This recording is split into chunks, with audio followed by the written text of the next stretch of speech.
As we reported earlier, President Biden did issue a number of executive orders on immigration today. These are the latest steps in what the new administration has pledged will be bold reforms, including a comprehensive plan to overhaul the entire U.S. immigration system. Amna Nawaz is here with a look at where these moves fit into that larger landscape.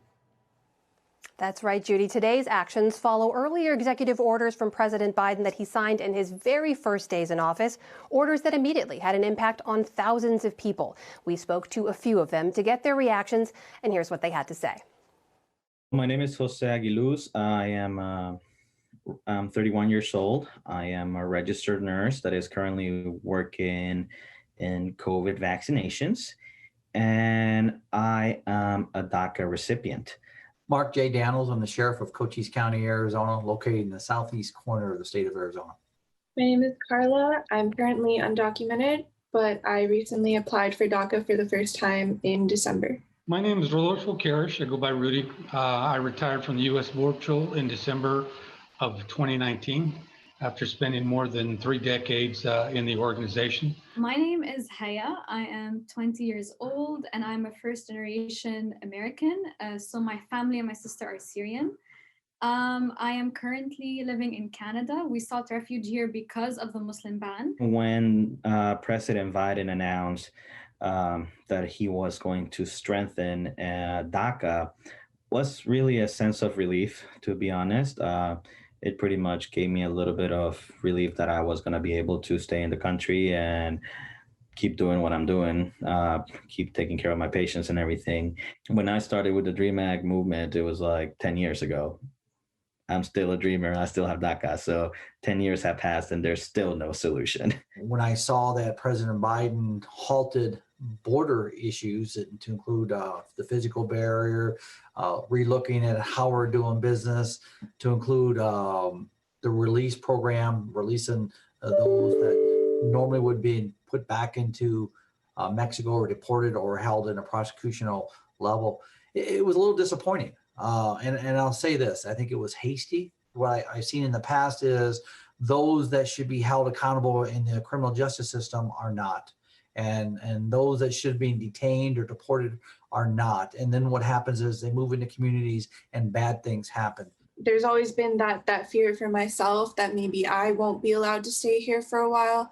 But there's at least a chance for me to get protection with DACA. Whereas with my family, they will be living under this fear for an indefinite amount of time. Undocumented immigrants still pay taxes. They still, go shopping, contribute to the economy, and are active members in their communities. And despite all that, we still live in fear every day that we don't feel welcome here. You can't rush these things. You have to look at what previous administrations did to see what's working, rather than coming in with a wrecking ball to start off with and completely wipe out all of the initiatives that a prior administration has done. And I can tell you that where we put up wall or fences, it's deterred the flow of narcotics. So I think that you also have to look at other things that it does prevent. When I was a senior in high school living in the United States with my extended family, my parents couldn't attend my graduation because of the Muslim ban. And when the Biden administration repealed the Muslim ban, it was an immense relief for us. We were very excited. And the first thing we did, of course, was talk to our family in the United States, making plans about the summer, about the winter, about breaks. I think every immigrant, every person has the right to seek the opportunity to come to the United States, to seek citizenship, and to live a life of dignity. So, Amna, so important to hear these different voices. President Biden only in office, less than 2 weeks already. As we said, he's issued a flurry of executive orders, signaling this is a real priority for him.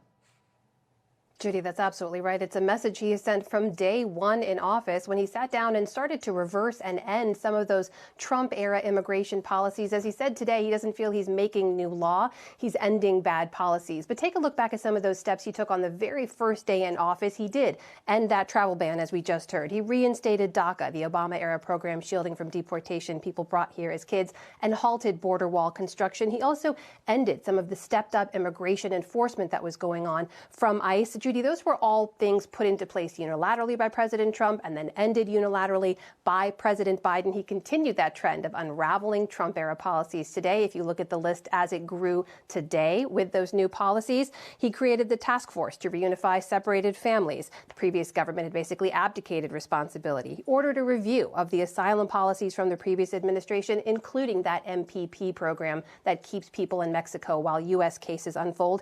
And he ordered a review of the public charge rule, which basically made it harder for anyone to get citizenship if they ever access public support here in the U.S. Now, Judy, all of those send very strong signals. There's a change in messaging. We've gone from the restrictionist message of the Trump administration to a much more welcoming message under the Biden administration. But it's important to note the changes he made today to policy won't have immediate impact. Why? Because many of those reviews will themselves lead to more questions. How do you handle the case of 65,000 people who are stuck in Mexico waiting for their asylum cases to unfold? Where and how do you reunify some of those separated families? Do parents get some kind of protected status? And also, how do you handle some of the third country deals that were negotiated by Homeland Security with those countries of origin? All of those questions and those details will have to be worked out. And Amna, all of these things are things that he can do on his own, executive orders, but he's also now putting out a sweeping immigration reform law proposal. Tell us what we know about that. Judy, that's right. It's the most ambitious plan we've seen since the attempt back in 2013. Here's a quick look at what the plan entails. The centerpiece is this pathway to citizenship, an 8-year plan for an estimated 11 million undocumented people here after they get background checks and make tax payments. He wants to expand the refugee resettlement program, and he also wants to increase border security technology. Now, we should mention back in 2013, there were 13 Republican senators who signed on to the bill. 5 of them remain in the Senate. 2 of them, though, key members, Marco Rubio and Lindsey Graham, have already thrown some cold water on the Biden plan. And when Minority Leader Mitch McConnell was asked about the plan, this is what he said. He called it a massive proposal for blanket amnesty that would gut enforcement of American laws and create huge incentives for people to rush here illegally. Judy, we've already seen a number of other Republicans expressing some kind of hesitation even today. So if all 50 Democrats unite around the plan, they need 10 Republicans to join them. It is an uphill battle for sure. And finally, buttoning this up, Amna, the temperature's been so high under President Trump around immigration. What are the prospects that you're going to see common ground going forward? Well, Judy, you're absolutely right. The temperature was raised under the last 4 years. The Biden administration hopes that these unilateral moves will help to act as a catalyst for the legislative ones.